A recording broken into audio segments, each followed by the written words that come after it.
International opportunities create new horizons, but academic excellence remains the foundation of every successful educational institution. Akademik standartların yüksədilməsi, innovativ təhsil yanaşmaları və şagirdin nailiyyətlərə artırılması istiqamətində görüldüklər işlər barədə danışmaq üçün səhnəyə dəvət edirik Deputy Director of Educational Affairs, Miss Könül Kıraç. Hər birinizi salamlayıram. Demək, mən bir Russian English Stream, Primary English Stream, English Primary Stream adından hər birinizi salamlayıram. Hər birinizi xoş gördük. Düşünürəm ki, bugünkü görüşümüz təkcə tədris ilini yekunlaşdırmaqdan ziyadə bu il əldə etdiyimiz nailiyyətləri, uğurları bir yerdə bölüşməkdir. Əslində, too much was mentioned by Miss Nergiz and Miss Samaya, but I will add something. Bu qısa müddətə bəzi nüansları sığdırmaq çalışacağım. Demək, missiyamız, vizyonumuz, policy vahid olduğuna görə eyni şeyləri təkrarlamaq istəmirəm. Mən niyə Cambridge deyəndə, mən əslində bu ilin qısa da olsa bir hesabatını qısa şəkildə bildirmək istəyirəm. Biz bu il necə başladıq? Gəlin belə başlayaq. Bu il bizim ən əsas, yaxşı mənada köməyimiz, bizim bu ilki educational roadmap deyim buna, bir plan, bir vahid fəaliyyət planı ilə başladıq. Biz məktəb olaraq artıq yeni ilə başlayanda bizim hər bir bölmənin, istər bölmə rəhbərlərinin, istər müəllimlərin, istər hətta direktorun belə fəaliyyət planı hazır formada idi. O plana nə daxil idi? Bizim monitoring imtahanlarımızdan tutmuş, bizim ekskursiyalarımız, tədbirlərimiz, hər bir şey öz əksini orada tapmışdı. Ona görə il ərzində bəzən hətta tədbirlərdə belə valideynlərin gəlin tarixi dəyişək bir fikri iləri süləndə biz bunu edə bilmirdik. Çünki artıq tarixi dəyişmək hər hansı bir monitoring sahəsinə mane olmuş, hər hansı bir imtahanın vaxtına müdaxilə etmiş kimi olurduq, belə deyək. Yəni, bizim ən böyük bu il deyərdim ki, yüksək sistemli işləməyimizə səbəb vahid məktəbin fəaliyyət planının olması idi. İkinci, biz bu il zaten Cambridge sistemində təhsil modelindən danışanda Cambridge standartları çoxuna məlumdur. Cambridge nə tələb edir? Personal approach, individual approach, critical thinking ki, bu standartlar İngilis sektorunda özünü göstərirdi. Təbii olaraq, amma Rus sektorunda belə deyim sizə. Rus sektorunda bizim bir fərqimiz illərdir ki, bu var, amma ildən ilə biz bunu təkmilləşdirməyə çalışırıq.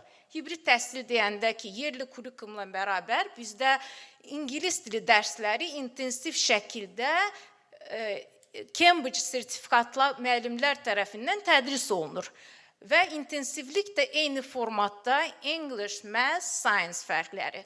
Bunun nəticəsi yüksək dərəcədə biz bu il gördük. Desəz niyə? Mən faktlarla deyim. Çünki ilin sonunda statistika onu göstərir ki, artıq 20% qonşu departamentlərdən, qonşu streamlərdən, Russian, Turkish, bir də Azərbaycan bölmələrindən bizə uşaqlar inteqrasiya oldu. Bunu da biz şəffaflığını təmin etmək üçün imtahanlardan keçirdik. İmtahan nəticəsi bizə imkan verdi ki, biz o uşaqlar rahat şəkildə İngilis sektorunda təhsilini davam etməyə şərait yaradaq. İngilis bölməsinə gələndə isə orada approach biraz fərqlidir. Biz illərcə İngilis standartlarını tətbiq etsək də, bura nə aid idi? Bayaq dedim, critical thinking, amma biz bu il daha bir yenilik, daha bir sahəni, belə deyərdim, təkmilləşdirdik. Bu nə idi? Bu, uşaqların sadəcə, deyərdim, from theory to practice. Nə deməkdir bu? İndi deyəcəm sizə. Demək, uşaqlar əgər öncələr nəzəriyyə burada daha üstünlük təşkil edirdisə, bizim artıq bu il yeni bir uğurumuz nə oldu deyərdim. Bizim yüksək standartlara cavab verən laboratoriyamız açıldı. Burada Miss Nergizin əməyi əvəz edilməzdi. Bu bizə imkan verdi ki, bizim science dərslərimiz praktik olaraq, Cambridge standartları nə deyir? cognitive skills, constructive skills, uşaqların toxunaraq, düzəldərək öyrənmə bacarığını inkişaf elətdirdik. Düzdür, bizdə primerdə bu az bəlkə önəm kəsb etsə də, yuxarı siniflərdə böyük ehtimal ki, Miss Aytaç bunu vurğulayacaq. Məsələn, Bright Example bizim Banu imtahanının practical hissəsini bizim öz laboratoriyamızda vermə şansı qazandı. Mən sizə qeyd edeyim ki, bir çox məktəblərdə bu standartlar təəssüf ki, hələ ki yoxdur və mən əminəm ki, hətta yeni, belə deyim, başqa məktəblərdən də bəzi uşaqlar sırf bu imtahanı, practical partını vermək üçün bizim məktəbə başvuru edə biləcəklər. Qiymətləndirmə sisteminə gələndə, bu il bizim daha bir uğurumuz, deyərdim ki, daha bir təkmilləşdirdiyimiz bir bölmə monitoring bölməsi oldu ki, zaten Cambridge-in öz meyarları var, hesablama meyarları, qiymətləndirmə meyarları, formative and summative assessment. Düzdür, Cambridge olaraq biz ən çox formativ qiymətləndirməni üstünlük veririk. Çünki formativ xüsusi gün, xüsusi vaxt, xüsusi dəqiqə tələb etmir. Biz onu hər an, hər dəqiqə fərqli üsullarla uşaqların biliklərini və bacarıqlarını ölçə bilirik. Bu nədir? Observation, bir baxış, questioning, peer assessment, group work, individual work, bunun o qədər üsulları var ki, sadəcə bizim bu il monitoringə başvurmamıza səbəb bunun şəffaflığın biraz təmin olunması idi ki, artıq biz özümüzdən ziyadə başqa bir departament bizim işimizi qiymətləndirirdi. Bu da deyərdim ki, bizim növbəti bir uğurumuz idi. Akademik inkişafın izlənməsi deyəndə, baxın, bizdə belə bir digital platforma var idi ki, rusterımız var idi, elektron rusterımız var idi. Orada uşaqların nəticələri diaqnostikdən başlayaraq progress izlənirdi. Əlbəttə ki, zəif uşaqlarla yenidən dərslər təşkil olunurdu, uşaqların göstəricilərinə, faizlərinə uyğun olaraq. Mən ən önəmli, mənə görə bu il növbəti bir uğurumuz desəz, bizim hər il olduğumuz kimi, amma bu il xüsusi bir nüansı vurğulamaq istəyirəm. Bizdə olimpiyadalara bu il data göstərir ki, 80+ sertifikat və medallarımız var. Bu, əslində bunlar, belə deyim, beynəlxalq və yerli, deyərdim ki, olimpiyadalardır.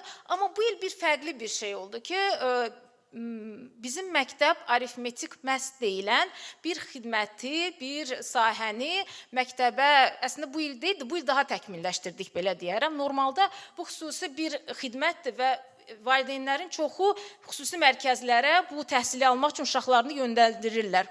Bizdə keçən il təcrübə xarakteri daşıdı, bu il artıq onu biz proqrama daxil etdik və bu il bizim uşaqlarımız Azərbaycanda keçirilən arifmetik məhz olimpiyadasının qalibi oldular. Biz 5 qızıl medal, 4 gümüş medal, bu məktəblər olaraq ilk yerə çıxdıq deyərdim ki, bu bizim üçün çox böyük bir göstərici idi, bir uğurumuz idi, belə deyim sizə.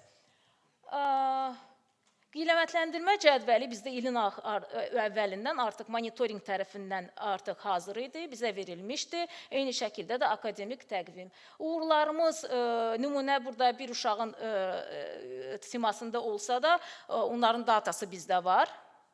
Dəstək sistemi, şagirdlərə dəstək sistemi deyəndə bizdə valideynlərlə teacher-parent collaboration deyilən, yəni valideynlərlə bizim işbirliyimiz il boyu davam edib. Zaten bu üçlü olmasa biz heç bir nəticə deyərdim ki, əldə edə bilməzdik. Sosial inkişaf, bunun ən böyük bizim işlərimizi Vüsalə xanım qeyd eləyəcək. Desəydiniz, yeni ildə bizə nə vəd edə bilərsiniz? Mən deyərdim ki, yeni ildə biz artıq yeni digital platforma üzərində işləyirik. Digital platforma bizə daha rahat şagirdlər haqqında məlumat almağa imkan verəcək. Burada uşaqların gəlişi, attendance-dan tutmuş emosional vəziyyətinə qədər not bölümünə qeyd olunacaq. Deyərdim ki, bizim Rus sektorunda social emotional learning, sosial emosional öyrənmə fərqləri oraya əlavə olunacaq ki, ingilislərdə bu well-being dərsləri xarici müəllimlər tərəfindən zaten tədris olunur. Və deyərdim ki, bütün bölmələrdə olduğu kimi bizim bölmədə də 2-ci sinifdən başlayaraq Çin dilinin tədrisinə start verməyə başlayacağıq. Ümid edirəm ki, o da uğurlu olacaq. Bir də əlbəttə ki, olimpiada uğurlarımızın daha da yüksək dərəcədə izlənməsi və valideynin məlumatlanması üzərində daha böyük işlər aparmağı düşünürük. Çox sağ olun ki, gəlmisiniz. Təşəkkür edirəm. Thank you so much, Ms. Könül. Bakı İstanbul Liseyi